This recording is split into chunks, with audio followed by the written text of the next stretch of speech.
Bien, mes chers collègues, nous poursuivons les travaux de la commission d'enquête sur l'utilisation des aides publiques aux grandes entreprises et à leurs sous-traitants, avec l'audition de la Direction générale des finances publiques, puisque nous accueillons Monsieur Olivier Touvenin, chef du service de la gestion fiscale, Madame Carole Maudet, sous-directrice adjointe et chef par intérim de la sécurité juridique et du contrôle fiscal, Monsieur Nicolas Chevial, sous-directeur de la fiscalité directe des entreprises, Madame Caroline Pereira, adjointe au chef de bureau animation de la fiscalité des professionnels, service de la gestion fiscale, et Monsieur Hugo Jacquemin, adjoint à la chef du bureau coordination et synthèse. L'audition de ce jour est enregistrée et diffusée en direct et elle fera l'objet d'un compte-rendu sur le site du Sénat. Mesdames, Messieurs, avant de vous donner la parole, je vous rappelle qu'un faux témoignage devant la commission d'enquête est passible des peines prévues aux articles 434-13, 434-14 et 434-15 du Code pénal. Je vous remercie par ailleurs de nous faire part de vos éventuels liens d'intérêt en relation avec l'objet de la commission d'enquête. Néant. Merci. Je vous invite successivement à prêter serment de dire toute la vérité, rien que la vérité, en levant la main droite et en disant « Je le jure ». Je le jure. Je le jure. Je le jure. Je le jure. Je le jure. Merci. Notre commission d'enquête, dont les membres ont été nommés le 15 janvier dernier, poursuit 3 objectifs principaux. Tout d'abord, établir le coût des aides publiques octroyées aux grandes entreprises, entendues comme celles employant plus de 1000 salariés et réalisant un chiffre d'affaires net mondial d'au moins 450 millions d'euros par an, ainsi que le coût des aides versées à leurs sous-traitants. Ensuite, déterminer si ces aides sont correctement contrôlées et évaluées, car nous devons veiller à la bonne utilisation des deniers publics. Enfin, réfléchir aux contreparties qui pourraient être imposées en termes de maintien de l'emploi au sens large lorsque des aides publiques sont versées à de grandes entreprises qui procèdent ensuite à des fermetures de sites, prononcent des licenciements, voire délocalisent leur activité. Nous avons souhaité vous entendre aujourd'hui afin de connaître précisément le rôle et le fonctionnement de la Direction générale des finances publiques en matière d'aide publique aux entreprises sous forme de dépenses fiscales. Quelles sont les différentes catégories des dépenses fiscales en faveur des entreprises gérées directement ou indirectement par la DGFiP? Quelles sont les dépenses fiscales dont le coût dépasse 50 millions d'euros par an? Quels sont les enjeux des dépenses fiscales dites déclassées? Existe-t-il aujourd'hui une transparence des dépenses fiscales entreprise par entreprise?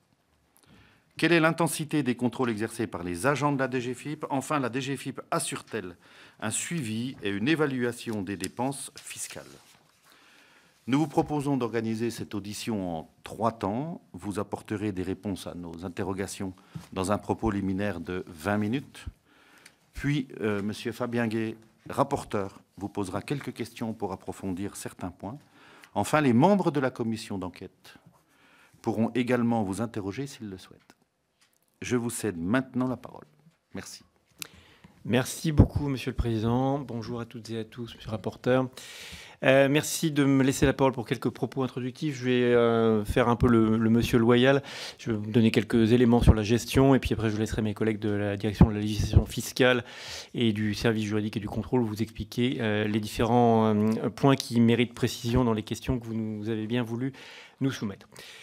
Juste en termes donc, introductifs très généraux sur la gestion, nous avons un système fiscal intégré. Autrement dit, nous avons un système déclaratif. Les entreprises déclarent ce qu'elles doivent payer, enfin leurs bénéfices et autres, et l'ensemble de ces éléments prennent en compte pour un certain nombre d'entre eux des avantages fiscaux. Mais par ailleurs, il y a effectivement d'autres crédits d'impôt qui font l'objet de demandes spécifiques. En fonction de la nature de ceux-ci, ils sont traités en gestion différemment. Pour ce qui concerne les grandes entreprises, nous avons un système de gestion qui repose sur une centralisation en gestion, puisque c'est la direction des grandes entreprises, donc qui est située au sein de la DGFiP, qui gère les plus grandes entreprises. Aujourd'hui, c'est un portefeuille d'environ 56 000 entreprises, et qui donc suit l'ensemble des obligations fiscales et de paiement de celles-ci. Donc c'est un système qu'on a constitué il y a maintenant plus d'une vingtaine d'années, de façon à assurer un suivi plus particulier et plus fin et d'offrir par ailleurs une prestation de service renforcée à un certain nombre d'entreprises qui, par leur taille, leurs enjeux fiscaux, paraissaient devoir justifier, à l'époque c'était la Direction générale des impôts, d'une organisation particulière. Alors après, en ce qui concerne les différentes crédits d'impôt et aides que vous avez mentionnées dans votre questionnaire, comme je l'ai indiqué, certains et certaines sont embarqués directement dans les formulaires de TVA et d'autres font l'objet de déclarations particulières. Alors, c'est notamment le cas du CIR, qui est le plus gros dispositif et le plus connu en tout état de cause, qui, lui, pour le coup, fait l'objet de déclarations, d'une obligation déclarative particulière. Il y a d'autres dispositifs, on pourra y revenir ultérieurement, qui font aussi l'objet de dépôts de formulaires particuliers, avec à chaque fois des numéros associés bien connus de ceux qui pratiquent l'administration fiscale. D'autres, en revanche, effectivement, notamment sur ce qui concerne l'énergie, font partie d'un traitement qui peut être directement embarqué dans les déclarations de TVA.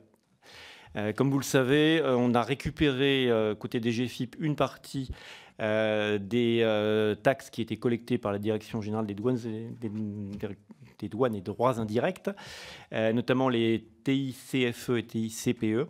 Et dans ce cadre-là, on en a simplifié la gestion. Il y a une partie des crédits d'impôt qui sont associés, qui sont embarqués directement dans les déclarations associées à ces impôts. Voilà à peu près le paysage d'ensemble. Pour préciser, on vous doit effectivement un certain nombre de données chiffrées qui sont en cours de collection, de recollement et de fabrication. Donc on s'efforcera bien évidemment de vous les donner le plus rapidement possible. Il y aura peut-être quelques limites méthodologiques parce que nos systèmes d'information sont certes très riches, mais par moment on est obligé de faire quelques retraitements et donc c'est en cours, ce qui justifie le petit délai, mais ça va vous arriver tout bientôt. Voilà, pas plus à en dire côté gestion, on pourra revenir éventuellement sur les questions que vous pourriez avoir. Je vais laisser la parole à Nicolas Chevial, côté DLF, qui pourra vous préciser un certain nombre de choses sur le suivi et les dispositifs fiscaux. Et puis après, Carole pourra vous préciser dans quelles conditions on exerce les contrôles sur les différentes demandes présentées par les entreprises. Nicolas, je te laisse la parole. Merci Olivier. Bonjour Monsieur le Président, bonjour Monsieur le rapporteur général. Bonjour à toutes et tous. Oui, en complément du propos d'Olivier concernant la gestion des aides aux grandes entreprises, au sein de la direction de la législation fiscale, la DLF, nous avons une double mission. D'une part, celle d'élaborer la norme fiscale dans le cadre du processus parlementaire et en lien avec les autres ministères et les différents parties prenantes, mais également dans le cadre de nos missions de statistique et d'évaluation, un rôle d'évaluation et de chiffrage de ces dépenses fiscales avec toute une méthodologie qui est déployée et qui est assurée par le Bureau du chiffrage et des études statistiques qui relève de la... qui est directement rattaché au directeur de la législation fiscale, Laurent Martel. Le bureau du chiffrage et des études statistiques a d'une part un rôle de chiffrage des amendements en amont, dès qu'une proposition ou une mesure est étudiée par les services de la législation fiscale, le bureau du chiffrage tente de la chiffrer pour en apprécier le coût. Mais il a également un rôle de chiffrage au temps long, c'est-à-dire en continu, de l'ensemble des dépenses fiscales identifiées par la DLF. Et nous en venons donc à ce fameux tome 2 des voies et moyens, qui est un document annexé au projet de loi de finances et qui recense l'ensemble des dépenses fiscales identifiées par le gouvernement, par la DLF, et pour en assurer le suivi. Il faut d'abord avoir bien en tête ce qu'est la définition d'une dépense fiscale, qui ne correspond pas exactement à la notion d'avantage fiscal ou d'allègement d'impôts ou de réduction d'impôts. Il faut bien comprendre que la définition de la dépense fiscale doit être comprise par rapport à l'évolution de la norme fiscale. On considère qu'un avantage fiscal constitue une dépense fiscale si il constitue une dérogation à un principe, à la norme d'imposition. Et à cet égard, on distingue bien des réductions d'impôts qui sont liées à des mécanismes de droit commun, une déduction de TVA ou un principe assez général, la norme d'imposition, et des dépenses fiscales qui sont des dispositifs qui ont vocation à déroger à la norme, à s'écarter de la norme, pour par exemple, inciter à un comportement de la part des contribuables. À cet égard, on peut par exemple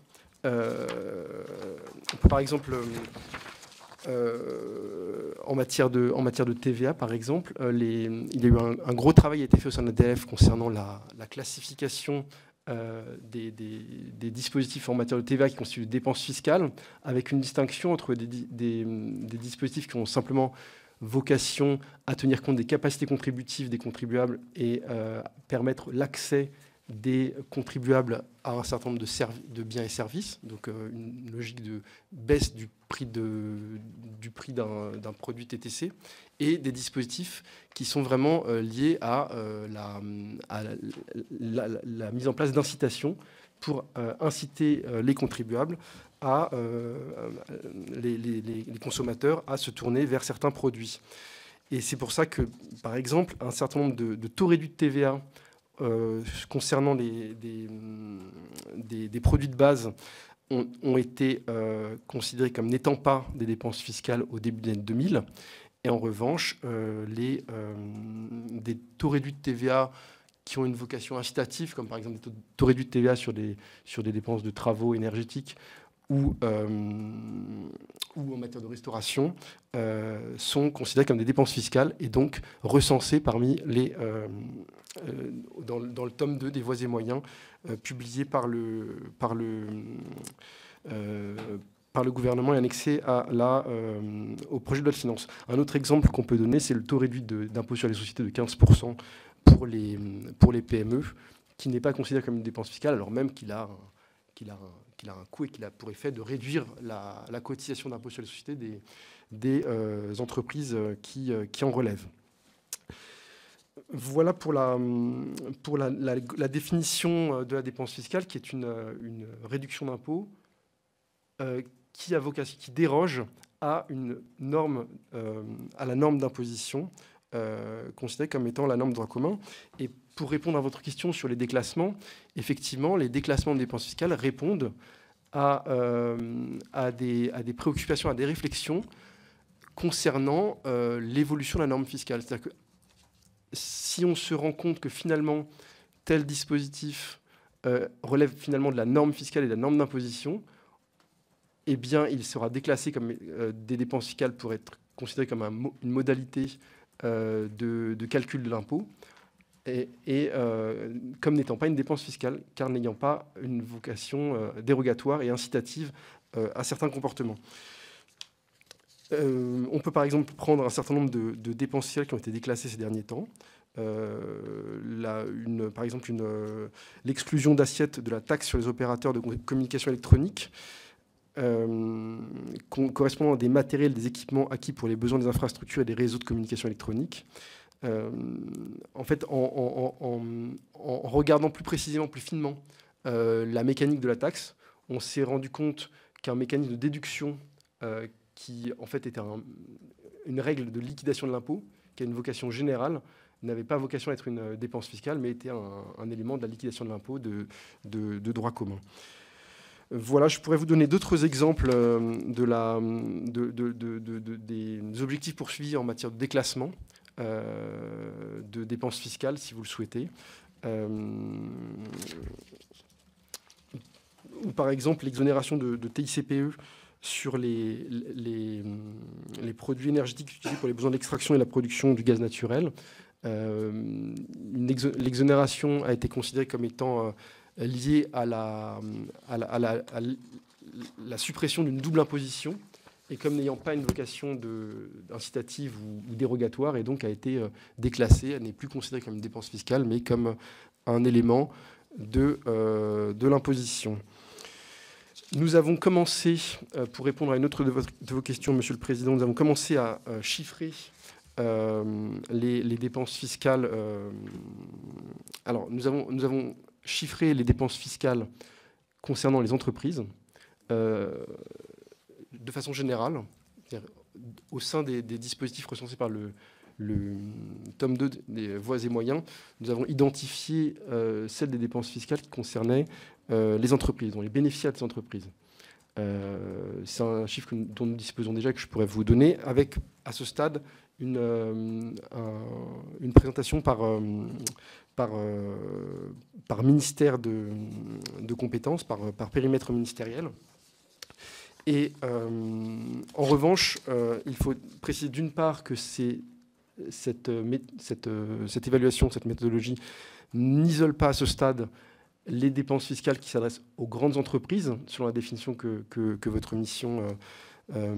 commission a dégagée.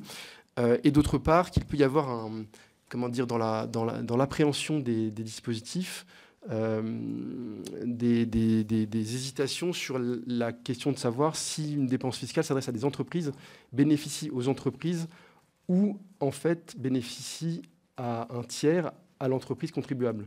Je prends comme exemple le crédit d'impôt prêt à taux zéro, qui est un crédit d'impôt qui juridiquement s'applique aux établissements bancaires qui distribuent des prêts, mais qui en fait a vocation à compenser le coût que supportent ces établissements bancaires pour accorder des prêts à taux zéro à leurs clients. Et donc le prêt à taux zéro pourrait être regardé comme ne relevant pas d'une aide au profit de grandes entreprises, qui en l'occurrence sont des banques, mais comme un dispositif hors champ de votre questionnement. Juste pour terminer, sur les résultats de cette investigation dans nos bases de données, nous vous donnerons des éléments chiffrés plus précis. Les dépenses fiscales en faveur des entreprises en 2023 ont représenté 43 milliards d'euros sur une dépense fiscale, sur des dépenses fiscales totales de 82,9 milliards d'euros, de l'ordre de la moitié, avec les précautions que j'ai mises, c'est-à-dire d'une part, on ne cible pas dans ce recensement les dispositifs qui profitent aux grandes entreprises, et d'autre part, certains dispositifs pourraient ne pas relever du champ de votre commission, puisque en fait, même si juridiquement ils bénéficient aux entreprises, en fait, ils ont vocation à profiter aux contribuables. Et je reprends l'exemple du PTZ, de l'éco-PTZ, qui en fait finance des... Excusez-moi, on ne veut pas vous couper, mais donc sur les 83 milliards, 82,9, à peu, c'est ça, de dépenses fiscales, la moitié pour les entreprises. C'est ça, hein. Non, mais c'est pour bien. Sur notre premier recensement, le oui, premier sous recensement, les réserves que je viens de vous pour indiquer. l'ensemble des entreprises, ce n'est pas spécifique aux grandes entreprises. Ce n'est pas spécifique aux entreprises. Et comment dire, cela rassemble les dispositifs qui sont identifiés comme bénéficiant à des contribuables entreprises par opposition à particuliers. Vous avez dans ce recensement des taux réduits de TVA. Les taux réduits de TVA, on pourrait considérer que ça bénéficie au moins autant aux particuliers qui est preneur de la prestation, qui est le client de l'entreprise, que de l'entreprise qui facture la TVA. Donc c'est une précision méthodologique que je... Petite intervention. Il profite en premier à l'entreprise. Après, tout dépend ce qu'en fait l'entreprise. Parce que c'est pas obligatoire que le ruissellement aille jusqu'au particulier. Donc on va considérer, si vous le permettez, que ça profite aux entreprises. Je pense que tu es d'accord. La meilleure preuve, pardon, mais c'est le taux réduit pour les restaurateurs. Vous savez, vous vous rappelez, il y a 5-6 ans, on nous a promis la baisse des menus, que ça allait permettre à plein de gens d'aller pouvoir aller au restaurant, que ça allait permettre des embauches. Bon, il n'y a eu ni l'un ni l'autre. C'est-à-dire ils ont baissé les menus pendant 15 jours, tout ça est remonté, et donc la baisse de la TVA était directement au portefeuille des restaurateurs. Il y a eu quasi zéro impact sur les emplois, et aucun impact pour les gens qui ont été manger au restaurant. Vous voyez, donc ça, c'est la meilleure preuve. Donc je partage entièrement ce que vient de dire le président Rittmann. Non, j'irai même plus loin. Il faut qu'on ait de la constance. Et quand dans l'hémicycle, il y a, pas de mon côté, mais il y a une proposition d'aller, par exemple sur le vote du projet de loi de finances, d'aller sur une réduction de la TVA, diminution de la TVA, pour favoriser certaines choses. Moi, je suis dans la même veine que la position du ministre sur le sujet, donc j'en parle assez aisément. On explique suffisamment dans l'hémicycle que les faits prouvent qu'une exonération partielle ou totale de TVA, enfin diminution de taux de TVA, ruisselle rarement sur le particulier. Donc il faut qu'on se pose des paradigmes et qu'on ait une constance dessus. Pardon, ça fait partie des aides allouées aux entreprises. Enfin, nous, on le considérera comme ça. Donc si vous avez des éléments sur le sujet, on les prend aussi. C'est dans ce sens-là que je disais. On les écarte pas sous principe que s'il y a une évaluation, on la prend aussi. Voilà. Merci. J'avais fini, merci. Oui, merci, Monsieur le Président, Monsieur le rapporteur, Mesdames et Messieurs. Peut-être qu'il faut que je parle un petit peu plus fort. Le service auquel j'appartiens est le service de la sécurité juridique et du contrôle fiscal. Je le rappelle, sous sa forme actuelle en administration centrale, qui date d'octobre 2020 et qui est l'incarnation de deux lois de 2018, la loi ESSOC et la loi fraude. Je le rappelle parce que c'est aussi la dichotomie que l'on fait entre le contribuable de bonne foi et le contribuable qui élude de manière intentionnelle l'impôt. Donc, c'est les principes que je souhaitais rappeler en introduction. Vous avez fait un focus, et vous faites un focus sur les grandes entreprises. Au niveau du contrôle fiscal, vous n'êtes pas sans savoir que l'organisation est à 3 niveaux, départemental, interrégional et au niveau national. Et pour ce qui concerne les grandes entreprises, c'est la direction des vérifications nationales et internationales qui est plutôt dans votre scope, dans ce qui a été mentionné auparavant. Donc la DVNI, Direction des vérifications nationales et internationales, est chargée du contrôle fiscal des grandes entreprises nationales et internationales et de leurs filiales, en termes d'actifs bruts supérieurs ou égal à 400 millions ou chiffre d'affaires supérieur à 152,4 millions pour les ventes ou 76,2 millions pour les prestations de services. Ça, c'est le portefeuille de la DVNI, qui dispose de 25 brigades de vérification générale spécialisées par secteurs sociaux professionnels. Cette direction est particulièrement attentive à tous les schémas, montages qui permettent la fraude ou l'évasion au sens large. Comme l'a rappelé tout à l'heure Olivier Thouvenin, le recouvrement des créances de la DVNI est assuré essentiellement par la direction des grandes entreprises, DGE, qui est de la DGFiP, et puis les services territoriaux pour les impôts locaux. En matière de contrôle et de ce qui nous intéresse et ce que vous avez listé, de manière générale, les réductions et crédits d'impôt déclarés font partie des points systématiques examinés lors des vérifications de comptabilité des entreprises bénéficiaires. Et la DVNI est au premier rang sur ces sujets. Pour faire quelques focus par rapport aux éléments que vous avez mentionnés dans le questionnaire, et nous, les modalités de contrôle et peut-être les problématiques qu'on peut rencontrer. Je commencerai par le crédit impôt recherche, qui vise, comme vous le savez, à soutenir l'effort en recherche et développement des entreprises et qui permet aux entreprises de déduire une partie de leurs dépenses de R&D de leur impôt, et l'objectif étant de favoriser l'innovation et la compétitivité. En matière de modalités de contrôle, je rappelle que nous sommes dans un système déclaratif et que la contrepartie du système déclaratif, c'est que l'administration fiscale doit s'assurer que les projets déclarés par les entreprises relèvent bien de la recherche-développement et que les dépenses présentées sont conformes aux règles d'éligibilité. Donc ça, c'est le contrôle qui va regarder ces éléments. Pour nous, ça peut s'avérer, dans un certain nombre de cas, assez complexe, car il nécessite des connaissances scientifiques, techniques, pour l'aspect, disons, CIR, des connaissances scientifiques, techniques approfondies, et très souvent, ça implique le ministère de l'Enseignement supérieur et de la Recherche pour des expertises complémentaires. Donc, on fait appel, le plus souvent, à des demandes d'expertise pour justement s'assurer du caractère, de l'éligibilité de ce qui nous est présenté. Les contrôles que nous pouvons effectuer concernant le CIR, il y a deux formes principales. Ce qu'on appelle des contrôles sur pièce, donc ce sera essentiellement du bureau, c'est ce qu'on appelle le contrôle sur pièce, au cours desquels l'administration analyse la déclaration CIR et l'ensemble des justificatifs fournis par l'entreprise.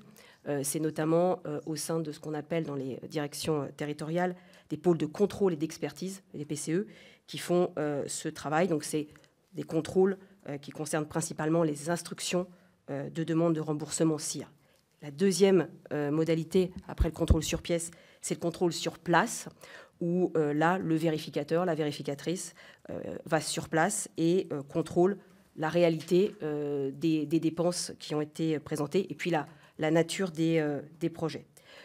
Très souvent, comme je l'ai rappelé, il y a toujours l'intervention d'experts partenaires qui vise à garantir une plus grande rigueur dans l'évaluation scientifique des projets qui nous sont, disons, présentés. Et puis ça allège aussi quelque part la charge de nos vérificateurs qui ne sont pas forcément spécialistes de tel ou tel domaine. On voit bien que c'est de plus en plus quand même compliqué.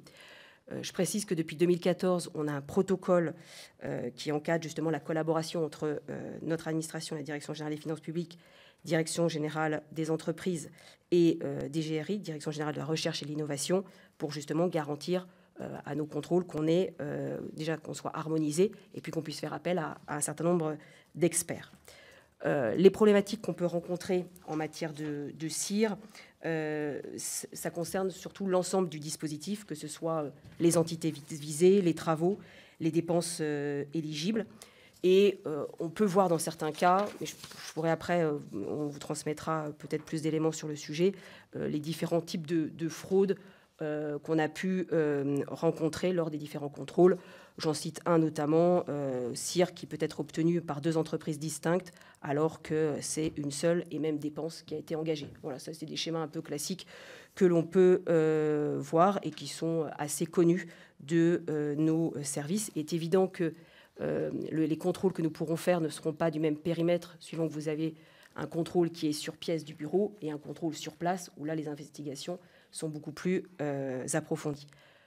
Juste peut-être aussi pour souligner toujours sur le CIR, parce qu'au vu des enjeux qu'il draine, les évolutions récentes et les perspectives d'amélioration à la fois en matière de contrôle et de sécurité juridique que je peux vous donner, le recours notamment au rescrit, donc qui permet de sécuriser l'entreprise. Donc là, l'idée, c'est de promouvoir le rescrit CIR pour qu'en amont, via un rescrit, quelque part, l'entreprise ait une position claire de notre part. On a également mis à jour avec le service de la gestion fiscale ce qu'on appelle notre grille d'analyse des risques qui vise justement à essayer de passer au tamis quand il y a des demandes de remboursement CIR des entreprises, de voir est-ce qu'il n'y a pas des clignotants. Donc c'est cette fiche d'analyse risque qui nous permet de retenir certains remboursements pour un contrôle un peu plus approfondi. Et puis très récemment, la fin d'année 2024, on a révisé le protocole DGFIP, MESR et DGE pour accroître la flexibilité des quotas d'expertise et faire en sorte que les experts, on puisse les mobiliser de manière plus rapide et conséquente. Voilà, Pardonnez-moi, oui. Madame Maudet, juste une petite précision. C'est pour voir à quel niveau on peut placer l'efficacité des contrôles. Je suis quelquefois assez surpris du nombre de dossiers par agent, etc., dans les analyses de contrôle. Vous estimez quel pourcentage des dossiers est en moyenne contrôlé alors à la fois sur CIR, mais à la fois sur l'ensemble des dossiers en chiffres globaux, vous voulez dire du contrôle fiscal externe et du contrôle sur pièce. Voilà. Alors, ça représente quel pourcentage? Est-ce qu'aujourd'hui, vos services ont la possibilité, c'est pour en échelle de grandeur, de contrôler, comme j'ai pu l'entendre encore la semaine dernière sur d'autres services, à peine 10% des dossiers, ou qu'on est plutôt à une échelle de 80-90%. Voilà, c'est pour avoir vraiment non, on n'est pas à une échelle de 80 ou 90%. Ça a été dit, on a beaucoup d'applications informatiques à la DGFiP, mais dans un certain nombre de cas, il y a un certain nombre de chiffres qu'on peut vous sortir, d'autres c'est plus compliqué. Je précise que nous, notre système qui permet de sortir les chiffres du contrôle fiscal, c'est l'application Alpage, et ne permet pas de quantifier le nombre de contrôles qui inclut l'examen d'un CIR. Par contre, ce qu'on peut vous donner, c'est de calculer les contrôles qui ont abouti à des rectifications sur le montant CIR, sans qu'on puisse distinguer si la rectification remet en cause une partie ou la totalité du crédit d'impôt. C'est-à-dire qu'on sait qu'on a contrôlé une partie, mais on ne sait pas si on a remis en cause complètement le CIR. On a pu le remettre que partiellement. Alors, ce que je peux vous donner comme élément, mais on vous donnera un peu plus d'éléments chiffrés, il faut savoir que, en moyenne, là, je dis de mémoire, la DG... Vous ne pouvez pas me dire que tous les dossiers CIR sont contrôlés? Non, c'est pas possible. Et en plus, je pense qu'on aurait toutes les entreprises qui nous crieraient dessus en nous disant on veut notre montant. De mémoire, là encore, mais je vous ferai confirmer, on est en contrôle fiscaux externe à la DGFiP. Donc, c'est-à-dire quand le vérificateur, la vérificatrice se déplace, de l'ordre de 39 000, 40 000 contrôles fiscaux externes par an. Ça, c'est... mais sur tout type d'impôt, hein, c'est pas que là-dessus, attention. Et par contre, sur les contrôles, ce qu'on appelle les CSP, c'est-à-dire du bureau, là, c'est des centaines de milliers chaque année, puisque c'est du bureau. Là, les chiffres que je peux vous donner, on est plutôt sur de l'ordre... on est entre 23, j'avais calculé qu'on avait 623 dossiers de contrôle fiscal externe, donc là sur les 39 000 que je vous ai cités, clos, qui comportaient des rectifications relatives au CIR, soit on était à 18% des dossiers. Voilà. Mais après, je pourrais vous redonner des chiffres un peu plus complets. Je ne veux pas vous dire de bêtises par rapport aux chiffres, mais là, je vous ai donné les grandes masses. Juste un complément, si vous permettez, sur ce sujet du CIR, puisque c'est évidemment le sujet le plus en visibilité. Donc, effectivement, il y a la nécessité de concilier deux choses. D'une part, la demande et le souhait des entreprises et des pouvoirs publics en général de pouvoir désintéresser très rapidement les demandeurs qui ne présentent aucun risque et pour lesquels donc, il est souhaitable de pouvoir débloquer les montants rapidement, puisque l'objectif de la politique publique, c'est quand même d'aider aussi les entreprises qui font de la recherche. Et d'autre part, effectivement, la légitimité du contrôle et de vérifier que les demandes présentées le sont à bon escient. La grille d'analyse risque qui a été mentionnée par Carole tout à l'heure est effectivement un élément important sur ce point. Donc on l'actualise régulièrement, on l'a actualisé l'année dernière d'ailleurs pour être davantage calé sur les facteurs de risque identifiés au vu de nos retours d'expérience. On a le partenariat donc avec le MESRI qu'on a redynamisé également puisqu'on avait besoin aussi d'avoir du côté MESRI une disponibilité des experts qui jusqu'à présent parfois pouvait être un peu longue et laisser à désirer. Donc là aussi, on a remis ça sur le métier. Mais par ailleurs, il y a aussi des objectifs en termes de simplification, d'avoir des délais de versement du CIR qui soient plus rapides parce qu'il y a énormément de demandes qui sont quand même tout à fait légitimes. Et puis par ailleurs, vous le savez mieux que moi, le CIR a fait l'objet d'un recentrage en PLF. Donc on a retiré un certain nombre de choses qui effectivement pouvaient être jugées un peu loin de la recherche fondamentale, qui devrait aussi permettre, je pense, de faciliter la nature et l'ampleur des contrôles et donc de vraiment resserrer ceci sur les cas de fraude avérée ou en tout cas les cas les plus discutables. Et juste un petit détail, dans votre orientation de contrôle par rapport à la grille d'analyse risque, est-ce que, et ça a un rapport avec le dossier qu'on traite sur les grandes entreprises, est-ce que le montant du dossier CIR est également quelque chose qui va vous orienter plus à contrôle ou ça rentre pas. Après, je vous demande pas de livrer des secrets maison, mais après ça va être des recettes un peu de cuisine. C'est un peu compliqué parce que faut savoir que après les entreprises elles s'adaptent. Les chances d'être contrôlées. Enfin, le sujet, c'est qu'on voit bien que souvent les entreprises ou celles et ceux qui souhaitent frauder ou bénéficier indûment du CIR voient bien parfois nos modalités de contrôle. Donc il faut aussi que nous on adapte et il y a une mise à jour assez régulière de la fameuse fiche gare pour justement, disons, s'adapter. Et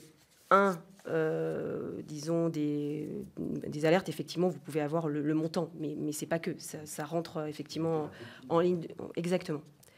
Je vais essayer de faire un peu plus court peut-être sur le reste. J'avais fait un petit focus un peu plus important sur le CIR parce que vu l'enjeu, c'est ce qui me semblait aussi important. Juste rappeler aussi réduction d'impôts pour dépenses de mécénat.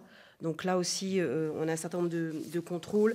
Et là encore, pour vous donner quelques éléments chiffrés, la DVNI, qui s'occupe des portefeuilles des plus grosses entreprises, représente en moyenne 17% du nombre total des contrôles fiscaux externes clos, avec rectification en réduction d'impôts mécénat. Donc ça, voilà, c'était une donnée que je voulais partager.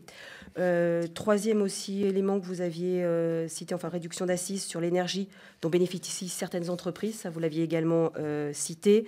Ça a été rappelé tout à l'heure par Olivier, l'assise sur les énergies a été partiellement transférée à la DGFiP en 2022.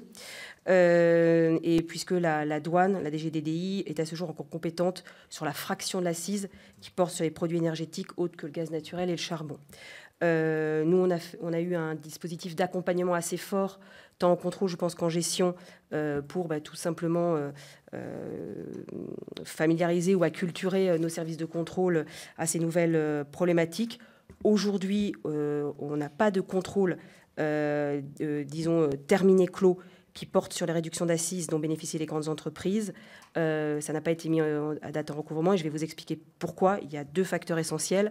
C'est que le transfert est relativement récent, parce que vous savez, quand on lance un contrôle, en général, c'est sur N-3, donc ce qui explique que je n'ai pas de chiffre à vous donner. Et deux, l'instauration du bouclier tarifaire qui a été mis en place entre février 22 et janvier 24 pour l'électricité a largement amoindri les enjeux financiers. Donc là aussi, ce qui explique que je n'ai pas d'éléments chiffrés à vous donner. Peut-être sur taux réduit et déduction exceptionnelle, mais ça c'est du classique et c'est la DVNI qui regarde, c'est ce que je vous mentionnais tout à l'heure, sur les taux d'IS, déduction spéciale, donc ça c'est un peu du classique.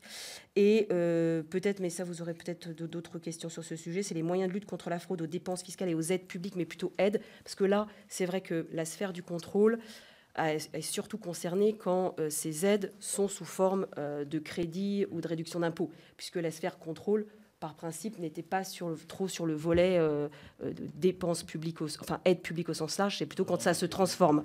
Voilà. Juste là-dessus, peut-être deux points.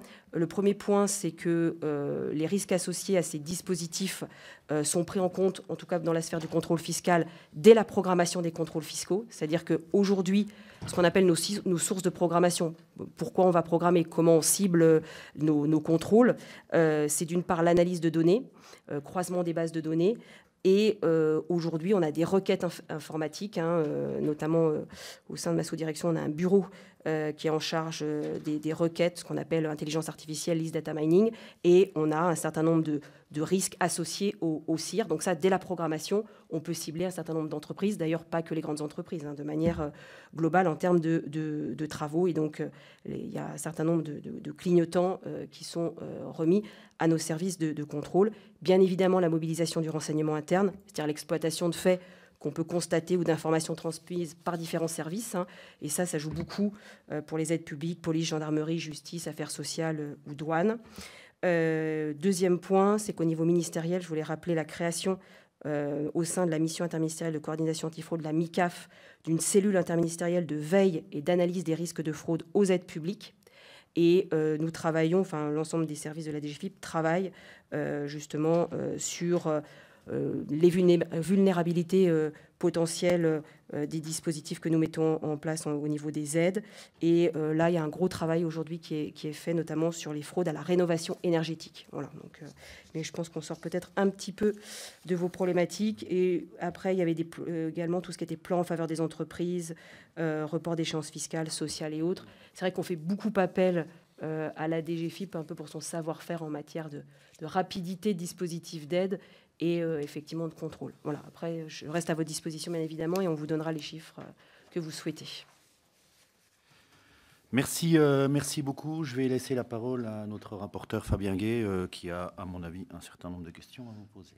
Merci, Monsieur le Président. Mesdames, Messieurs, merci pour vos propos introductifs. Je vais essayer de poser des questions courtes qui appellent des réponses courtes pour essayer que peut-être que le rendu soit plus vivant, en posant un préalable, en vous disant que je pense qu'ici, beaucoup de gens sont attachés à l'administration fiscale, à son sérieux, louent votre professionnalisme. On l'a d'ailleurs entendu beaucoup dans des auditions précédentes. Et je plaide pour ma part, toujours que vous ayez plus de moyens pour faire vos missions. Maintenant, je voudrais justement qu'on revienne sur les 83 milliards de dépenses fiscales. Vous nous avez précisé donc la moitié pour les entreprises. Est-ce que vous connaissez, pour la moitié de ces entreprises, donc environ 41,5, avec les précautions que vous avez prises, je n'y reviens pas, combien sont à destination plutôt des grandes entreprises, plutôt des ETI, et plutôt des TPE, PME? Est-ce que vous pouvez chiffrer ça ou pas du tout? Ce travail est en cours. Je pense qu'on sera en mesure de vous répondre dans les prochaines semaines.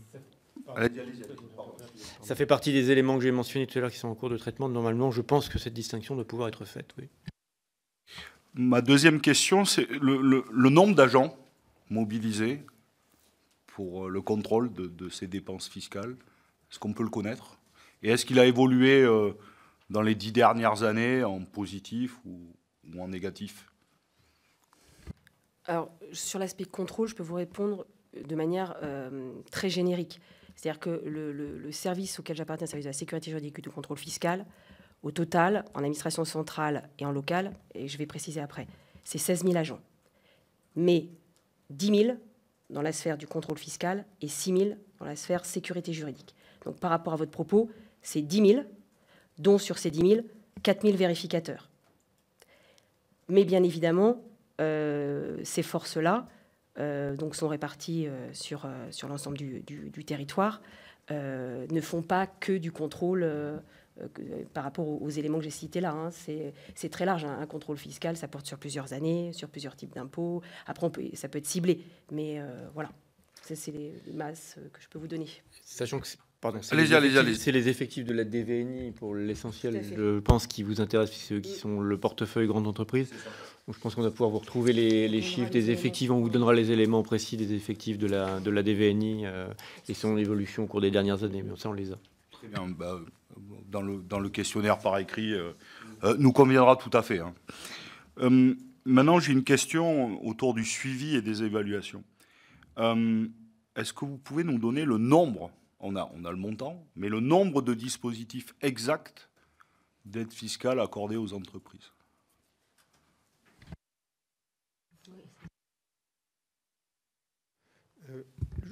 Le nombre, on doit aussi pouvoir vous le donner assez rapidement.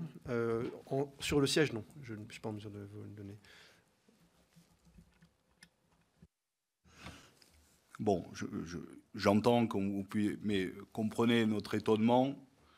Et je redis, ce n'est pas vous qui est cité. Le professionnalisme de l'administration fiscale. Mais quand on commence à poser un certain nombre de questions précises autour des 2200 dispositifs, dont je ne sais combien, à chaque fois, c'est plus flou. Et on parle quand même de dépenses fiscales, je rappelle, c'est donc 83 milliards, c'est 18% du budget général, dont on apprend que 9% sont directement pour les entreprises. Je parle que des dépenses fiscales. Donc, c'est vrai qu'on est un peu surpris, mais on prendra le chiffre avec plaisir. Est-ce qu'il existe, selon vous, et est-ce qu'on vous l'a demandé, est-ce que c'est votre service qui ensuite évalue, je vais dire 200, 300, 400, 500 dispositifs fiscaux, on va dire X, puisqu'on n'a pas le chiffre. Est-ce que chaque dispositif est, selon vous, évalué et qui s'en charge?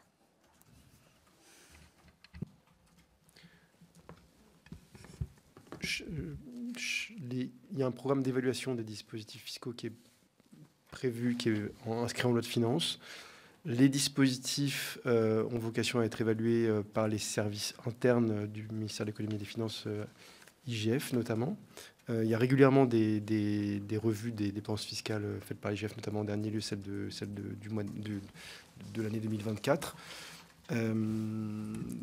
Et parfois, ce sont des rapports de la Cour des comptes, des rapports extérieurs, des organismes extérieurs. Vous n'êtes pas sollicité directement, vos services, pour l'évaluation, le contrôle effectivement, mais l'évaluation de l'efficacité et de l'efficience de la dépense publique. Vous n'êtes pas sollicité directement. Dès lors qu'il y a notamment un rapport de la Cour des comptes qui se saisit, qui s'empare d'un sujet où il y a des impacts et des problématiques de dépenses fiscales, la Cour des comptes est susceptible, même plus que susceptible, elle se retourne vers nous dans le cadre de sa procédure habituelle avec un certain nombre de questions auxquelles on s'efforce habituellement de répondre. Après, le travail d'évaluation lui-même, il est pour le coup, quand la Cour s'en charge, fait par la Cour elle-même, avec les éléments fournis par l'administration, notamment les éléments chiffrés, les éléments d'appréciation qui peuvent déjà être en possession de l'administration fiscale quand elle a pu, par le passé, faire une évaluation de l'impact de la mesure. Mais en tout état de cause, là, pour le coup, c'est un jugement fait par un corps extérieur. Et en général, le rapport est public, d'ailleurs. Malheureusement, bien sûr, vas-y. Merci, Fabien. Moi, il y a quand même une question que je me pose à ce moment-là, sans malice aucune, hein, mais je suis assez factuel. Comment ces évaluateurs extérieurs arrivent à faire de vraies évaluations quand, et ce n'est pas de votre fait, mais vous n'êtes pas la première direction générale à nous faire cette réponse, vous ne pouvez pas répondre à certaines questions du style quel est le montant qui va aux petites, moyennes, quel est le montant qui va aux grandes ou aux très grandes entreprises, des questions plutôt précises. Donc ça veut dire que ces évaluateurs n'ont pas les réponses non plus. Donc comment est-ce qu'ils font pour faire de l'évaluation? C'est la première partie de ma question. Et la deuxième partie de ma question, est-ce qu'il n'y a pas longtemps, quelques mois ou quelques semaines, il s'est passé quelque chose? Parce que la réponse, on a une réponse assez régulière quand on demande des tableaux de bord, quand on demande des remontées assez précises, c'est ça devrait bientôt sortir. Comme si ça ne se faisait pas avant. Et que là, on nous explique que non, mais il y a eu un déclencheur il y a quelque temps, enfin, déclencheur ou pas, mais il y a eu une décision de prise il y a quelque temps, dans tous les services, dans toutes les directions, partout, de maintenant réunir. Mais c'est vrai que partout, on nous dit non, mais on est en train de mettre en place un dispositif et on va pouvoir remplir les tableaux de bord et on va pouvoir vous donner des comptes rendus précis. Apparemment, ça ne se faisait pas avant. Et il y a quelque chose qui s'est passé et qui a fait, mais ce n'est pas encore terminé, donc on ne peut pas avoir les réponses. Et qu'il y a un élément déclencheur qui fait que ça y est, aujourd'hui on a pris conscience, mais ce n'est pas le moment. Donc voilà, deux questions quand même. Comment est-ce que la Cour des comptes même fait elle-même pour évaluer des dispositifs sur lesquels on ne peut pas lui donner de chiffres, puisque nous on ne peut pas nous les donner, donc on ne peut pas les donner non plus aux évaluateurs extérieurs. Et en même temps, qu'est-ce qui s'est passé pour qu'à un moment on décide de tenir enfin des tableaux de bord précis et carrés, quoi. Merci. Et je répète, il n'y a pas de malice dans ma question, c'est un constat que je fais. Alors, premier point, pardon, peut-être que je n'ai pas été assez clair tout à l'heure, mais sur la répartition des aides sur la taille des entreprises, ça, on doit pouvoir vous la sortir. Donc, pour le coup, la donnée existe. Pour avoir travaillé à la Cour des comptes, mais il y a longtemps, comment on procède la Cour quand elle fait un audit? Déjà, elle se retourne en général effectivement vers l'administration fiscale avec un certain nombre de questions portant sur le dispositif, sa nature juridique, ses objectifs de politique publique, les montants qu'on y a mis, les montants qu'on avait estimés au départ. Et puis après, en général, elle s'adresse souvent aux acteurs, donc elle va voir les entreprises, leurs représentants divers, et puis elle essaie de mesurer, mais c'est vrai que ce n'est pas un travail toujours évident, l'impact d'une politique fiscale sur la performance. Après, les dispositifs fiscaux, sous contrôle de la DLF, mesurer exactement les objectifs poursuivis et autres, c'est toujours assez évanescent. Prenons la recherche, par exemple. Est-ce que vous êtes capable, même au terme d'un audit assez précis, d'estimer quel va être l'impact sur les dépenses de recherche et développement engagées par une entreprise, parce que derrière va y avoir le CIR? Pour le coup, ça relève de la politique de l'entreprise elle-même, et c'est par nature des dispositifs qui sont relativement difficiles à estimer en termes de chiffrage précis, et de mettre derrière un chiffre précis en disant voilà, on a mis 7,7 milliards sur le CIR et derrière ça a donné lieu à 1, 2, 3 milliards. de dépenses supplémentaires en termes de R&D. Malheureusement, ça, je pense que ça ne fonctionne pas exactement comme ça.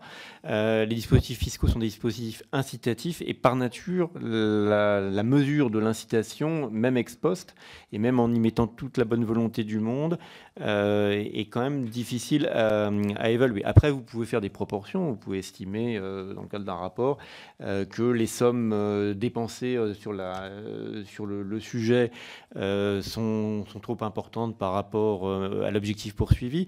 Vous pouvez estimer confère les mesures en matière de CIR qui ont été prises pour en réduire la focale. Vous pouvez estimer que vous êtes trop généreux et qu'au fond, vos objectifs de politique publique, le dispositif n'est pas adapté parce qu'il est trop large, son dispositif vise trop de choses, trop diverses qui ont un impact trop évanescent par nature et donc resserrer le dispositif.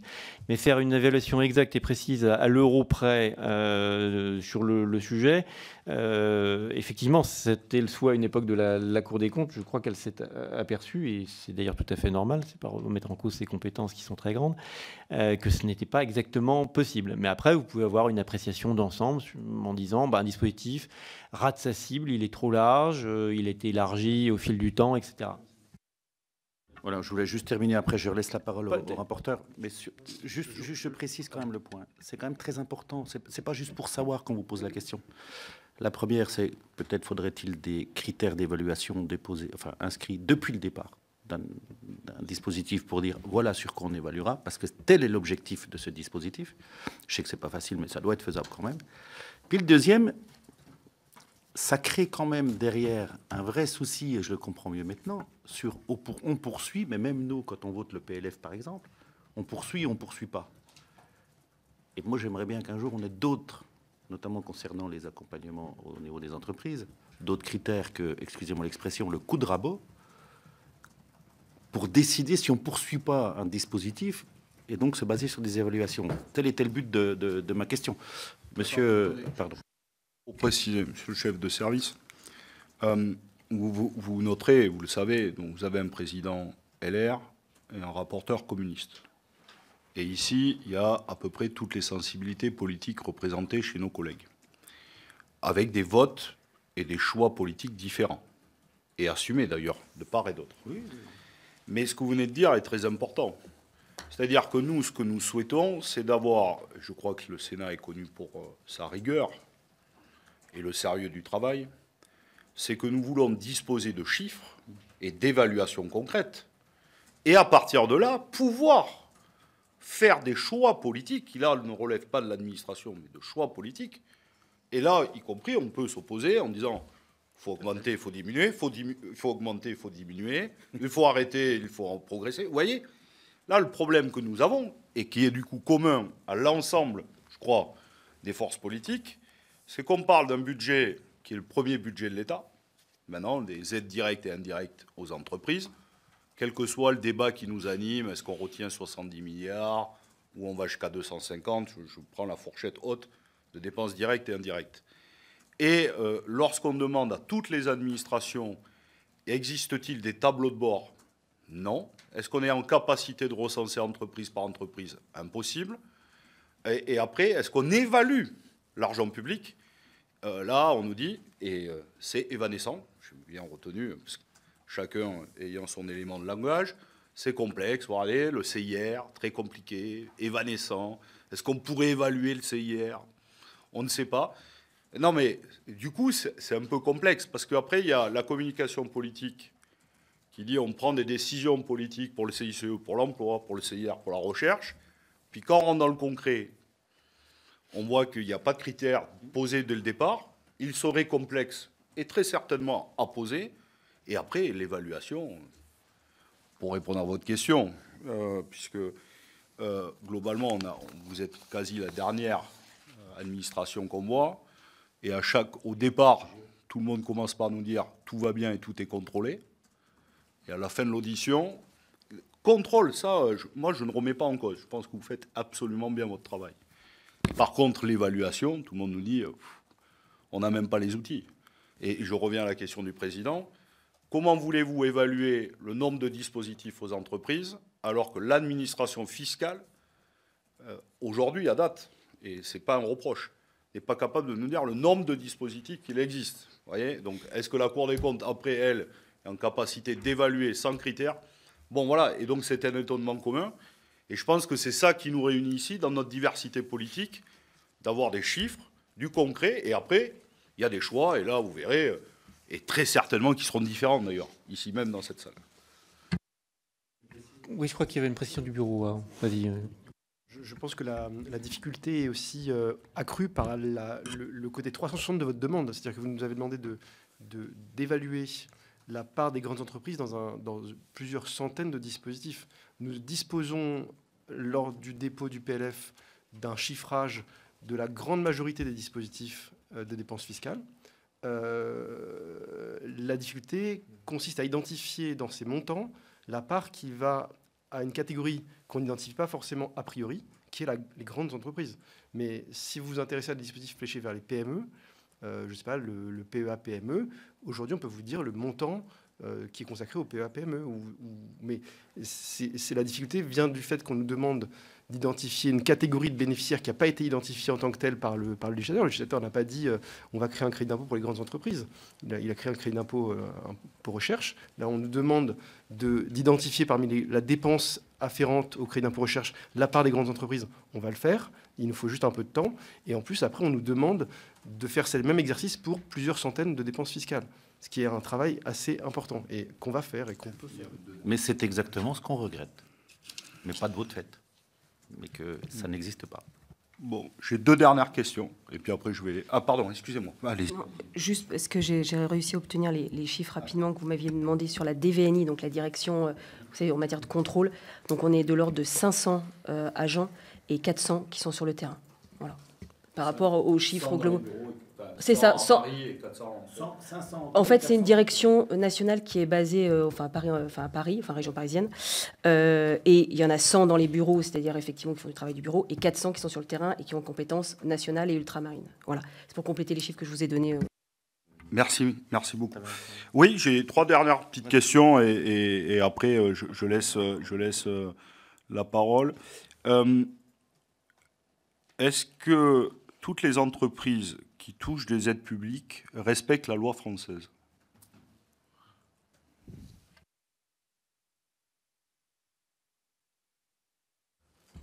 Là, pour le coup, nous, on est sur un périmètre, pardon, je vais décliner ma compétence, mais la loi fiscale, ça fait partie justement de notre travail de vérifier qu'elle le respecte. Après, sur les autres champs législatifs, il y a d'autres organismes de contrôle, les dispositifs anticorruption et autres. Il y a des organismes qui existent en la matière. Mais pour le coup, ça n'entre pas dans notre champ de vérification. Quand on fait vérification sur un dispositif, sur le CIR, par exemple, on vérifie que l'entreprise a bien respecté les critères du CIR fixés par le Code général des impôts.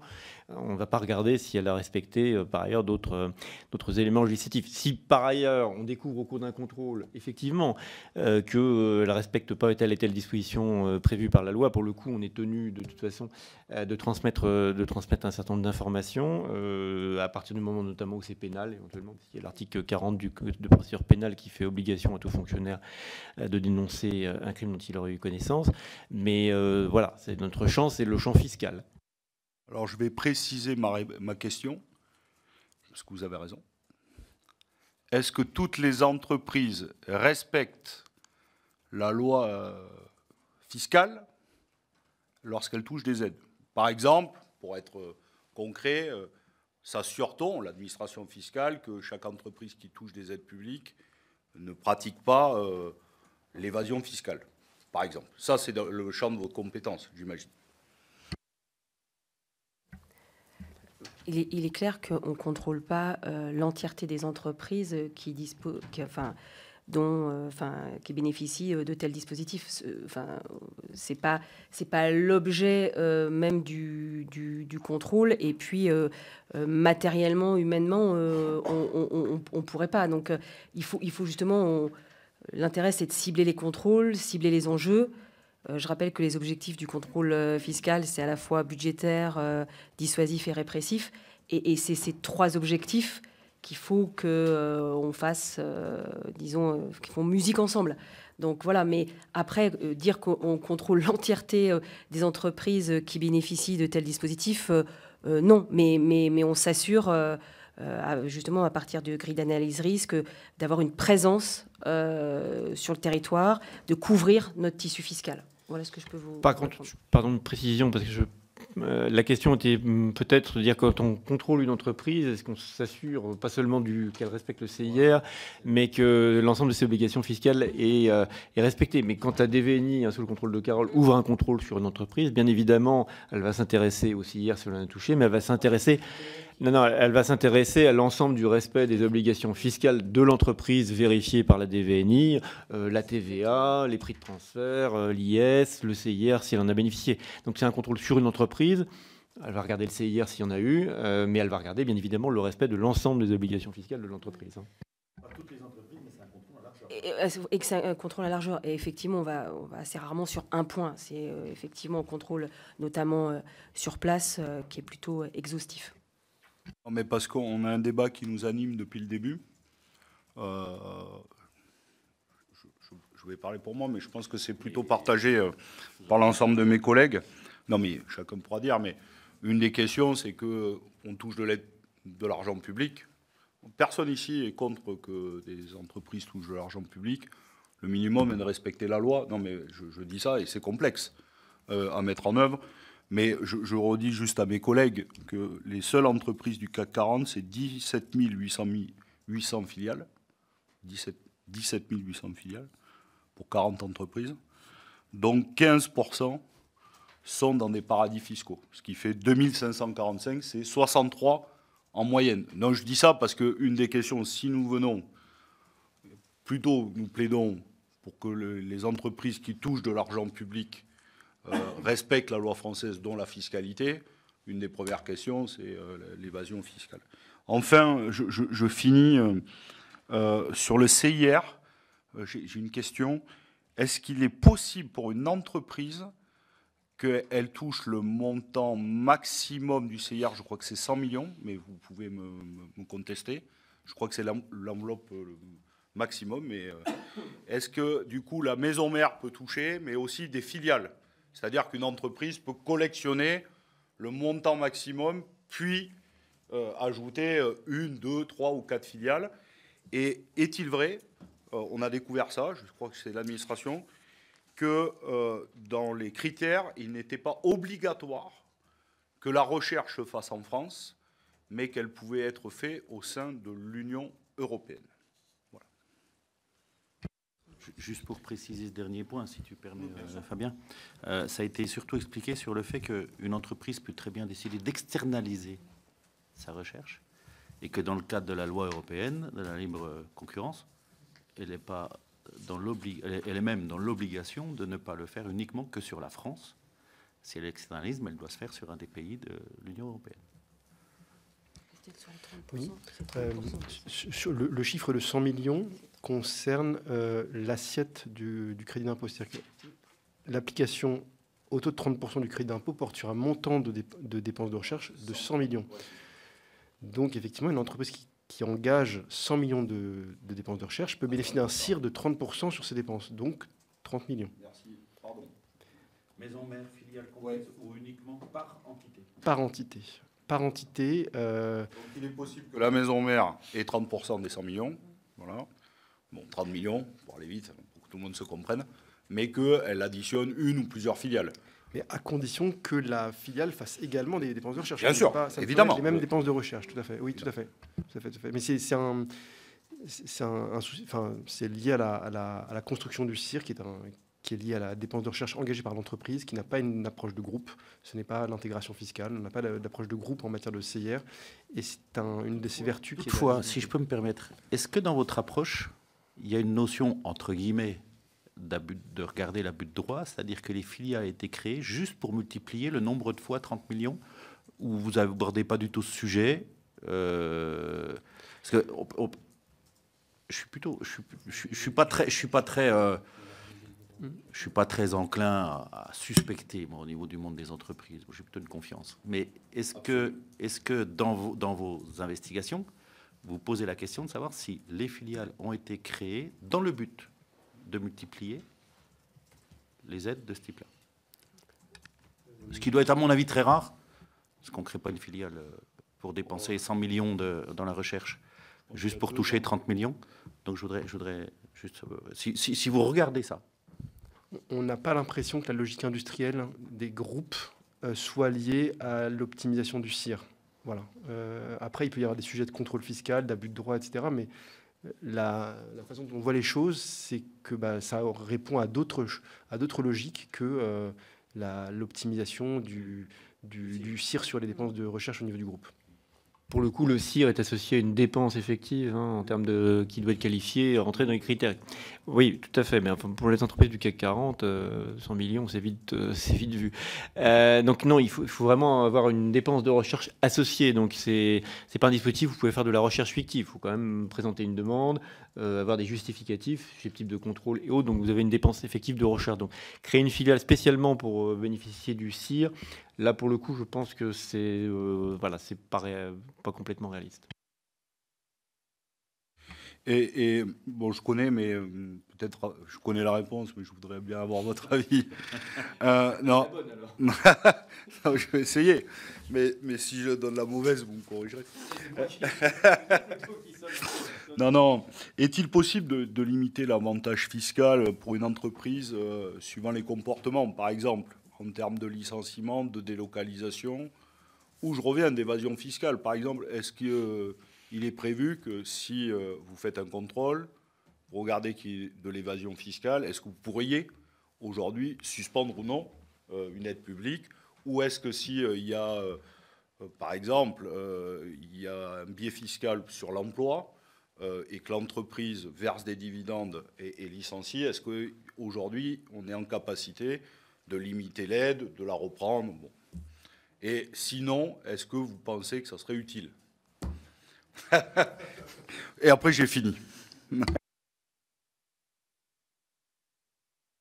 Ça vous serait utile dans votre travail? Sur le premier point, on est sur du fiscal et du contrôle fiscal, donc on veille au respect des obligations fiscales des entreprises. Si jamais elles ne les ont pas respectées, on est susceptible. Alors si elles ont carrément fraudé le CIR, par exemple, on va leur demander de le rembourser. Et puis par ailleurs, il y a tout un tas de pénalités et de majorations d'impôts qui sont associées à toute violation du droit fiscal. Donc là, pour le coup, dans le cadre du droit fiscal, on a des moyens de sanctionner effectivement assez lourdement. Ça peut, voilà, et puis on peut même faire du pénal à la fin si besoin est. Mais en tout cas, on a les moyens de sanctionner le non-respect du droit fiscal. En revanche, sur les sujets de droit du travail et autres, ça n'entre pas dans notre champ de compétences, ça ne fait pas partie de nos éléments d'appréciation. Et sur votre dernière question, c'est un sujet qui relève non point de l'autorité administrative, mais de l'autorité politique, et je ne me prononcerai pas sur la matière. Tout à fait, vous avez raison, d'ailleurs. Non, mais juste pour bien comprendre, une entreprise qui serait contrôlée fiscalement et qui aurait fraudé, quel que soit le dispositif, que vous redresseriez, elle peut continuer à toucher de l'argent public de d'autres dispositifs. Ou aujourd'hui, on est en capacité de lui suspendre, entre guillemets, l'ensemble des droits et de dire, est-ce que tu nous concours pendant 1 an, 2 ans, peu importe. C'est une question. Potentiellement, par rapport à votre question, la réponse est oui, je ne peux pas vous dire autre chose. En même temps, c'est pas parce que vous vous faites arrêter au bord de la route, vous avez commis une infraction, que vous n'avez plus le droit de conduire à chaque fois non plus.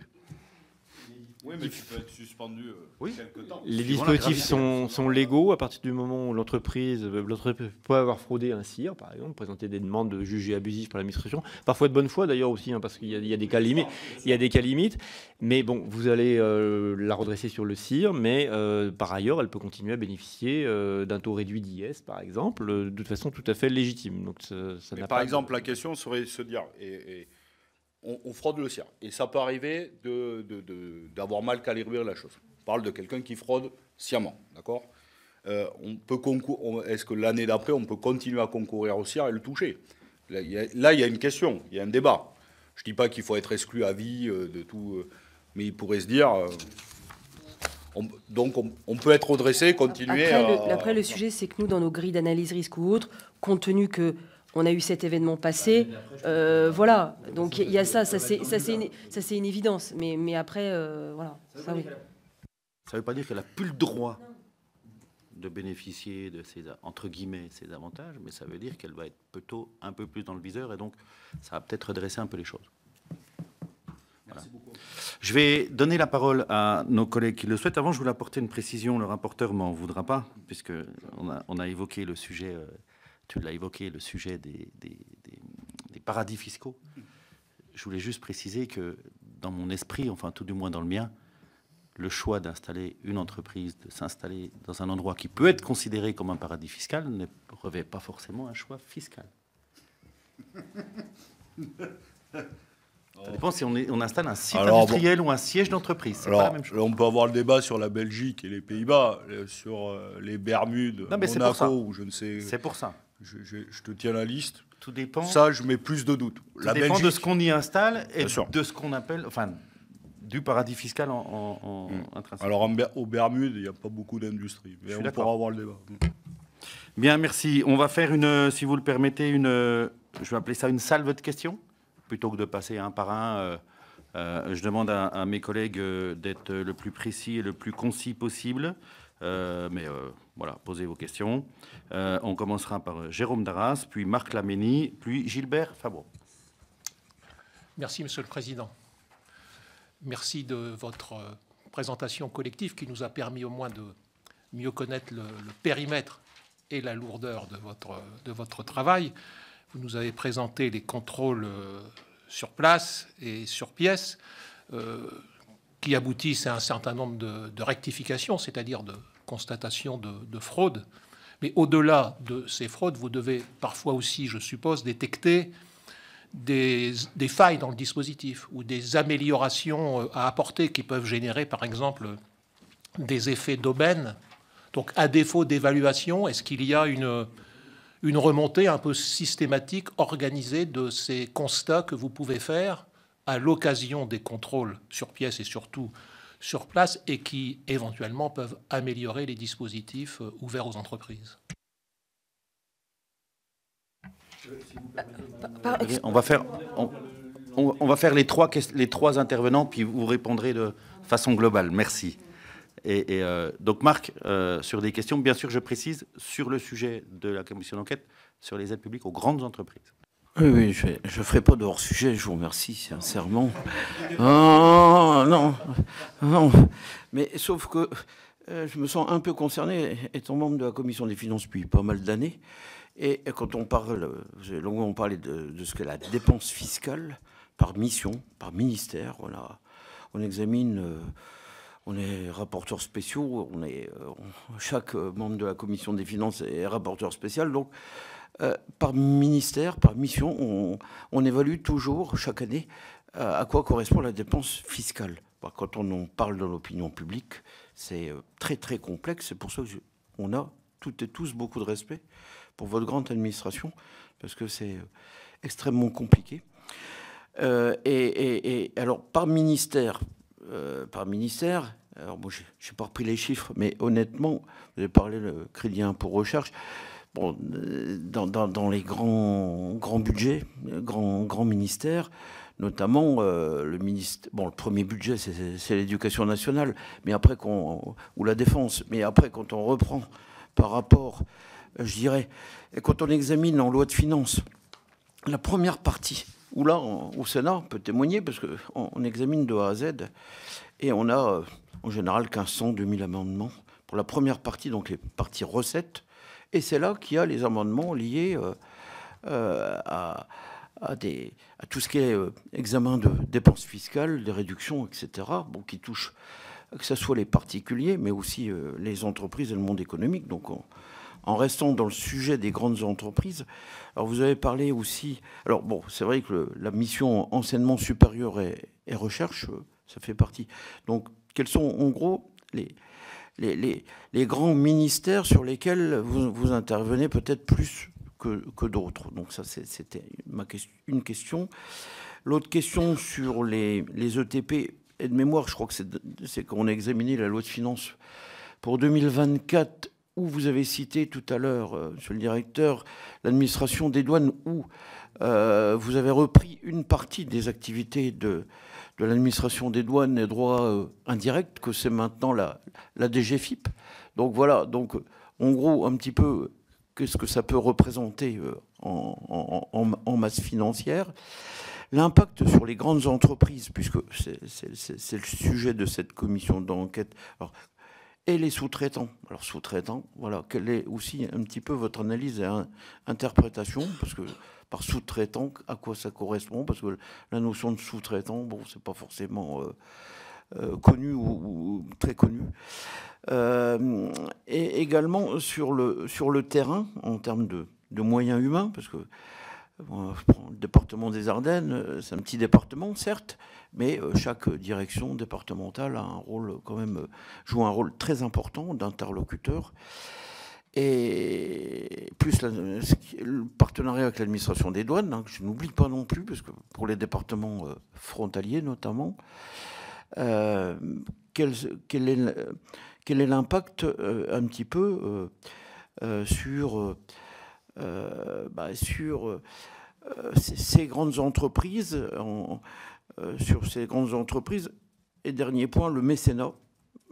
Les dons, les grandes entreprises ont des fondations souvent. Bon, et quelle est aussi cette appréciation, au degré d'appréciation ou d'intervention? Parce que bon, les fondations interviennent pour aider des associations ou autres, hein, c'est connu, reconnu. Bon, voilà, après, quels sont un petit peu les moyens? Je vous remercie beaucoup. Merci Marc. Gilbert Favreau.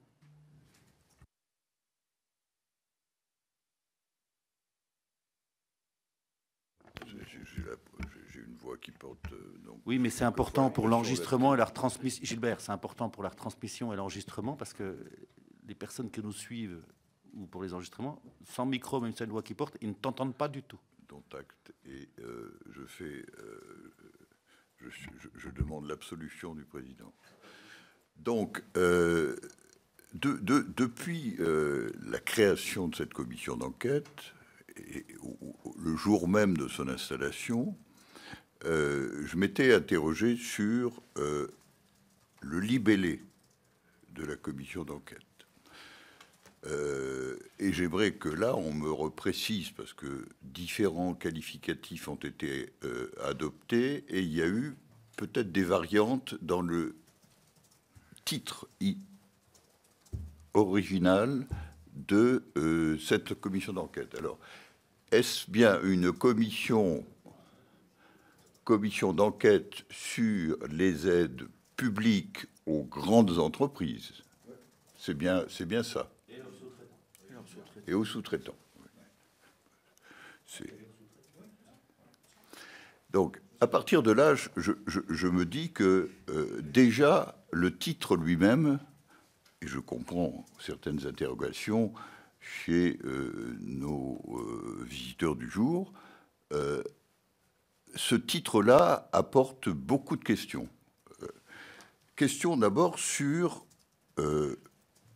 les aides publiques.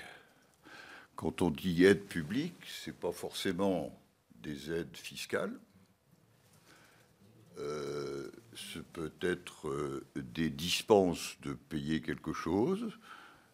Ça peut être tout un système qui fait que l'aide, et on l'a vu, je crois, lors de la dernière réunion, quand nous avons reçu un certain nombre d'orateurs qui, effectivement, ont été gênés par les dénominations qui étaient données à ces aides. C'est la première chose. Ensuite, la nature des aides, au-delà de cette nature intrinsèque, il y a également éventuellement une dispense de payer quelque chose. Et c'est également une aide. Et la question, l'autre jour, avait été également évoquée. Ça, c'est le premier point. Ensuite, quand on parle d'aide fiscale ou d'aide publique, ce n'est pas la même chose. Donc, là aussi, il faudra qu'on ait sur aide publique, ce n'est pas forcément des aides fiscales, ça peut être des aides publiques. Et si c'est des aides publiques, si c'est par exemple une collectivité qui fait un investissement à la place d'une entreprise et qui donne à cette entreprise le bâtiment qui a été construit pour son exploitation, c'est une aide. Donc c'est également, me semble-t-il, une question qu'il faut acter pour qu'il n'y ait pas de difficulté.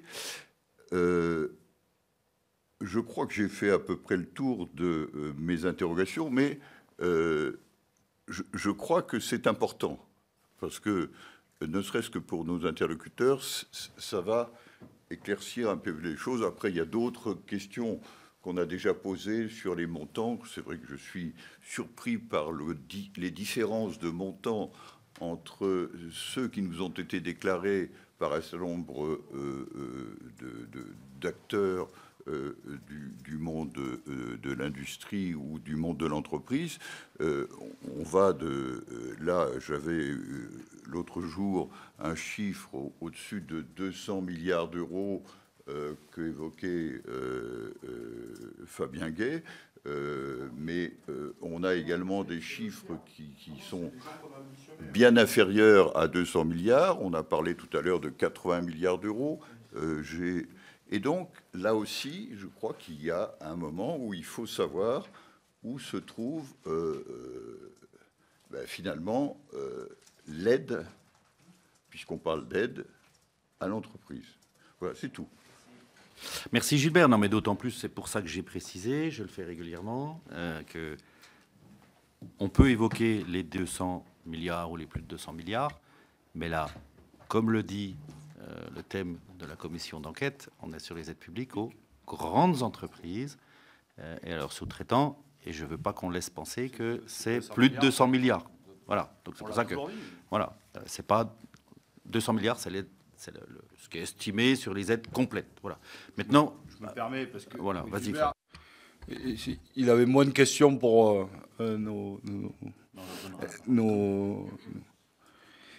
auditionnés que pour moi-même. C'est moi l'auditionné de Gilbert. Mais on en revient. C'est pour ça que je pense que la première partie conclut avec vous, globalement, de l'ensemble de l'administration, des administrations, de chercheurs, d'économistes divers.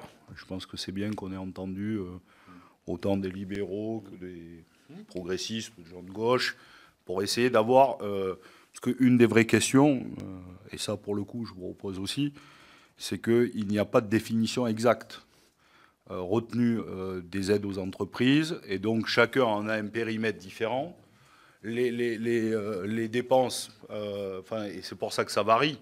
Alors il y a un plancher de 70 milliards que nous donne l'INSEE. Certains disent qu'on peut aller jusqu'à 250 si on inclut tout, et même les aides, par exemple, de l'ADEME pour la rénovation. Donc on aura ce débat entre nous. Et de retenir qu'est-ce qui va, et après, à juste raison, sur les à peu près 170, c'est-à-dire d'aides directes et des exonérations de cotisations, qui a l'air de faire plutôt consensus dans l'administration. Là, évidemment, c'est une part, je ne sais pas si elle est infime, ou qui va aux très grandes entreprises, puisqu'on a raison de le rappeler, il y a plus de 4 millions d'entreprises en France, de TPE, PME, et notamment les aides. On aura le plaisir d'accueillir 2 présidents de région, et les aides qui sont concentrées par les régions le sont quasi exclusivement en direction des TPE, PME et nos ETI, et concernent très peu, évidemment, les très grandes entreprises. Donc ne laissons pas penser que de le 70 à 250, je donne toujours ce chiffre, après on l'affinera ensemble, ne va qu'aux grandes entreprises. Ils vont 4 millions d'entreprises en France. C'est pour ça que je pense que, et je le redis, qu'ici personne n'est contre accompagner nos entreprises et donner. La question est de trouver une définition ensemble, d'évaluer avec des critères qu'il nous faut inventer, je pense, pour accompagner nos administrations. Et après, on aura des choix et des débats politiques entre nous. Faut-il cesser ou continuer ou augmenter tel ou tel dispositif? Moi, en tout cas, je vous remercie. Et puis, il y avait plein d'autres questions. Surtout en période d'arbitrage budgétaire, comme celle qu'on connaît ces derniers temps. Mesdames, Messieurs, je vous laisse la parole pour répondre à l'ensemble des des interrogations, des interventions de nos collègues. Et puis en même temps, profitez-en pour, si vous avez une conclusion à faire pour conclure. Merci dans la foulée. Merci beaucoup, Monsieur le Président. Je vais commencer, puis après je laisserai mes collègues compléter. Sur la notion d'aide publique, effectivement, question de définition, il faut se rappeler, sous le contrôle de la DLF et du SJCF qui savent beaucoup mieux que moi, il y a une définition européenne, il y a des critères européens, puisque les aides publiques versées aux entreprises sont soumises à un certain nombre de règles précises communautaires. Et donc, il y a un certain nombre de critères de qu'est-ce qui entre dans ces aides publiques. Ça fait l'objet d'un suivi, puisqu'on doit respecter des règles de montant, le de minimis et autres, qui font l'objet effectivement de suivi dans le cadre de la politique générale de surveillance par la Commission européenne, du fait qu'on ne dépasse pas un certain nombre de montants. Donc, il y a quand même, dans le paysage, certes, les aides publiques sont extrêmement diverses, vous l'avez rappelé, il peut y avoir des aides forcées par les collectivités locales, un certain nombre de réductions d'impôts ou d'avantages fiscaux entre dedans également, mais en tout état de cause, le champ est beaucoup plus large que les simples aides fiscales. Il y a des aides directes également. Alors certes, ça peut ne pas forcément toucher les grandes entreprises, encore qu'à mon avis, si on cherchait bien, je pense qu'on pourrait trouver des cas où des aides directes ont bénéficié à des grandes entreprises pour des implantations sur certains territoires et autres. Mais en tout cas, il y a bien, effectivement, le champ est beaucoup plus large. Pour répondre à vos questions sur la DGDDI et ce que nous avons repris en termes de recouvrement, alors effectivement, le chantier a été engagé en 2021-2022. On a à ce stade, on pourra vous donner la liste exacte et les montants correspondant à chacune des impositions que nous avons repris. On a repris la TVA et la TVAI, on a repris la TICFE, on a repris les assises alcool et tabac. Et donc il reste principalement, qui est un gros montant puisque c'est plus de 32 milliards de mémoire, la TICPE, donc produit pétrolier, qui doit revenir dans l'escarcelle de la DGFiP à horizon du 1er janvier 2027, puisque c'est l'échéance qui a été fixée désormais par le législateur, avec des travaux assez importants. Dernier point de précision, puisque vous m'invitiez, je reviens un instant sur l'évaluation dont on a parlé tout à l'heure, et très brièvement. Juste pour dire que... Pardon, excusez-moi. Voilà. Juste pour dire que effectivement, on attend d'un avantage fiscal, d'une dépense fiscale, un certain nombre d'externalités, pour parler en langage technocratique. Et ces externalités, par nature, sont difficiles à évaluer, puisque les externalités peuvent être directes ou très indirectes. Donc, l'objectif d'un dispositif d'avantage fiscal, c'est de produire des externalités qui ne sont pas forcément chiffrables directement. D'où mon terme tout à l'heure un peu imprécis et moins technocratique, d'évanescent. Mais voilà, l'externalité, par définition, c'est extrêmement difficile à mesurer dans des modèles économiques et dans des évaluations, même par des corps de contrôle très spécialisés. Voilà. Je vais laisser Carole compléter et puis Nicolas éventuellement, sur les aspects plus contrôle et sur les aspects publics, si vous avez des précisions à apporter sur la définition communautaire notamment.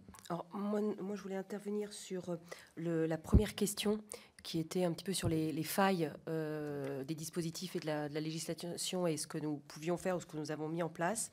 Donc, effectivement, nous, pour la sphère contrôle fiscal, très souvent, il nous remonte des vérificateurs, des personnels sur le terrain, un certain nombre de failles ou de schémas de fraude particulièrement parfois astucieux. Et donc, ça fait maintenant quelques années, on a ce qu'on appelle une revue, entre guillemets, on a appelé ça des trous fiscaux entre nous, qui sont un peu des failles, tout simplement quand le dispositif a été mis en place, on ne l'a pas forcément vu. Et c'est en matière d'application ou quand on a procédé à un certain nombre de contrôles qu'on se rend compte effectivement qu'il y avait quelque part peut-être un trou dans la raquette, excusez-moi de l'expression. Donc ce qu'on fait, c'est que nous, au sein du service de la sécurité juridique et du contrôle fiscal, on fait cet exercice aujourd'hui annuellement, qu'on partage avec la direction de la législation fiscale, qui est juste à côté de moi. Et l'objet, c'est justement de faire en sorte que les dispositions concernées dans le Code général des impôts, dans le livre des procédures fiscales, soient amenées à évoluer. Donc voilà. Mais c'est encore un exercice assez récent, ça a quelques années. Voilà, c'était pour répondre à votre question. Et puis également sur l'aspect contrôle et portefeuille de la DVNI, juste préciser qu'en moyenne, c'est 1100 contrôles qui sont réalisés sur le portefeuille DVNI. Donc voilà, c'est une population qui est contrôlée. 1100 contrôles par an. par an.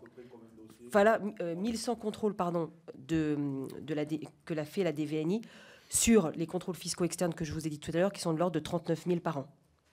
39 000, c'est la globalité. Et dans ces 39 000, vous avez 1100 DVNI. Grandes entreprises, que le portefeuille, c'est ce que je vous ai cité tout à l'heure. C'est pas... Voilà, c'est en termes de... Voilà, non mais c'est juste pour vous dire que...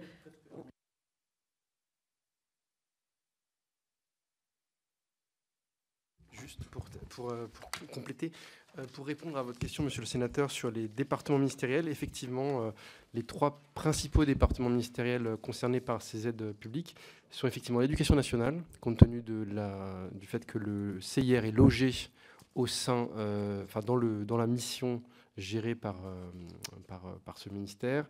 Ensuite, bien sûr, l'économie, le ministère de l'économie et des finances.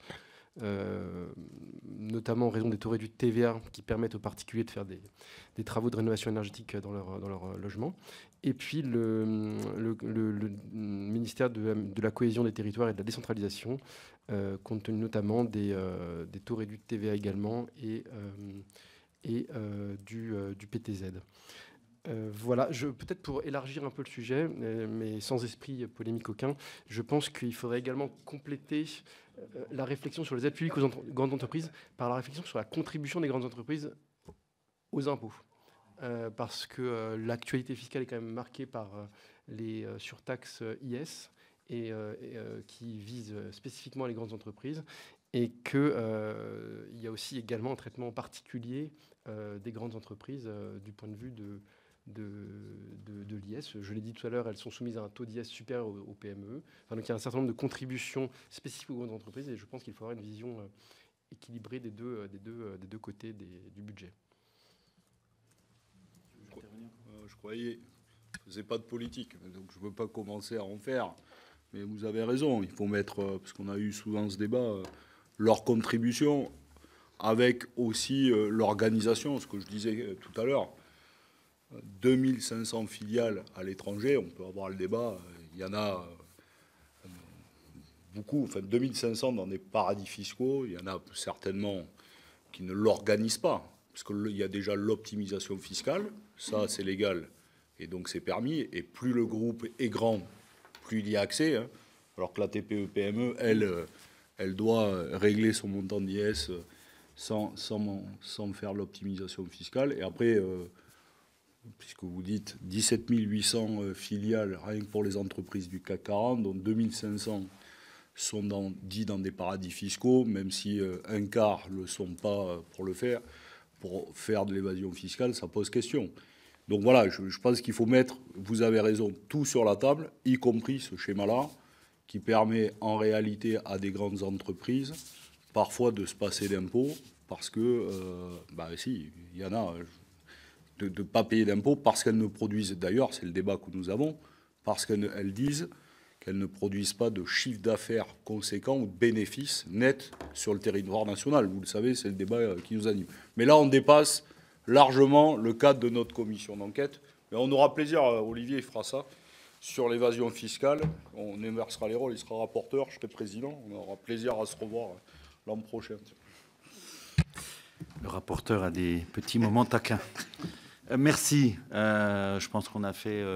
pardon, monsieur le directeur. Je crois qu'il y avait une dernière intervention. Ah, pardon, excusez-moi. Oui, non, mais je vous en prie.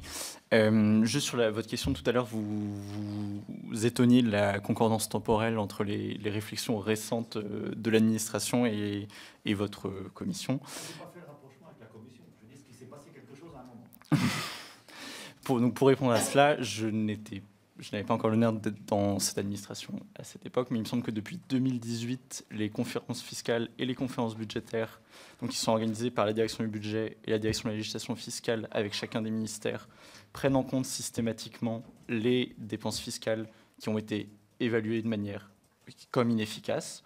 Donc ça, c'est depuis 2018 et c'est systématiquement fait sur chaque périmètre ministériel. Et deuxièmement, sur la question du programme d'évaluation qui est public et présent dans le tome 2 des voies et moyens.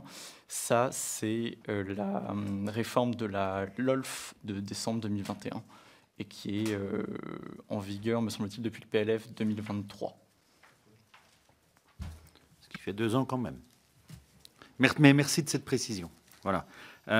Si personne ne voit d'autres points à ajouter, moi je tiens sincèrement à vous remercier, mesdames, messieurs, pour à la fois la qualité de cette audition, je le précise parce que c'est une réflexion qu'on s'est fait avec le rapporteur, mais aussi par votre volonté de répondre à nos questions de manière précise. Et j'ai pu remarquer, alors l'ensemble, hein, vous cinq, mais du côté de Madame Maudet, la volonté très rapide de vouloir répondre à certaines de nos questions alors que vous n'aviez pas la réponse. Merci beaucoup, je tiens à le souligner. C'était une audition de qualité. Voilà, mes chers collègues, on se retrouve la semaine prochaine pour d'autres auditions. Mais vous connaissez le programme, vous l'avez eu, et merci à vous également pour votre présence. Bonne soirée à toutes et à tous. Merci beaucoup pour l'accueil de la commission, et puis une très bonne continuation. Merci beaucoup.